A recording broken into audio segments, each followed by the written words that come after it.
Lain-lain ang rason sa mga deboto nga nung miapil sila sa traslasyon sa itong nga Nazareno. Apan sila tanan naglaom nga Magamit talaga. Oh!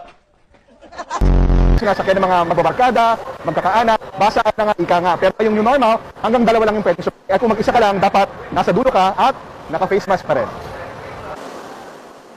Pero ika nga, ito na po. Pasukin natin itong kanilang baby's room. Dito raw makikita yung, ilan nga sa mga drawing ng kanilang baby, maging ang kanilang mga laruan! Mga laruan! Sa kasalukuyan po, ayon sa Pag-asa, wala po silang namomonitor na sama ng loob o sama ng loob. Huwag po kayong manahimik o magdalawang isip. Kung may alam kayong katiwalian o reklamo, ipaalam ninyo sa sumbungan ng hatdo ng sumbungan. Igan, pasado alas 8 ng tahimik na mag-disperse ang mga ralisa sa San Sebastian. Ngunit matapos ang ilang negosasyon, ito ay matapos na nag-disperse sila. Pagkatapos ito, hindi na sila nag-away. Nag-away sa simula. Pagkatapos ito ay nagkaroon sila ng pag-aaway na sa simula. Mang Tani, so hanggang kailan ba tatagal itong mga pag-ulan natin? Matagal-tagal na rin, Mang Tani. May mga naninimaho na ng mga damit. Yes, Josie. Josie tuloy.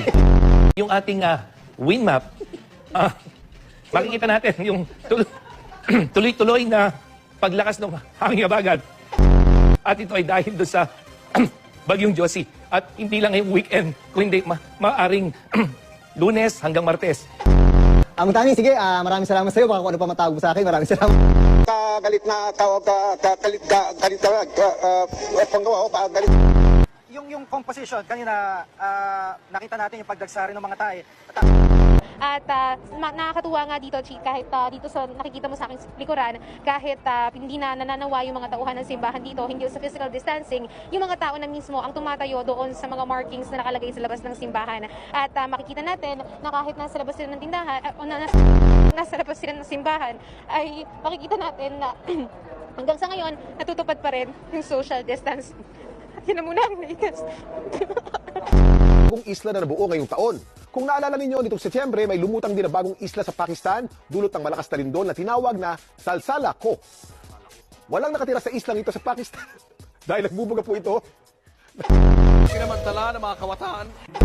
Siyempre, papahuli ba tayo sa rides? Isa ito sa pinakakinatatakutang rides dito sa Star City, mapabata man o matanda. Dito, halos 3 minuto ka pa iikutin sa ere. Yung kaligtasan, sigurado ka naman dahil sobrang higpit ng handbar. Pero yung tapang ko, hindi ko sigurado kung tatagal ng 3 minuto! Pataas ng pataas ang pag-ikot na tila mahihilo ka. Bakit ka tumilako?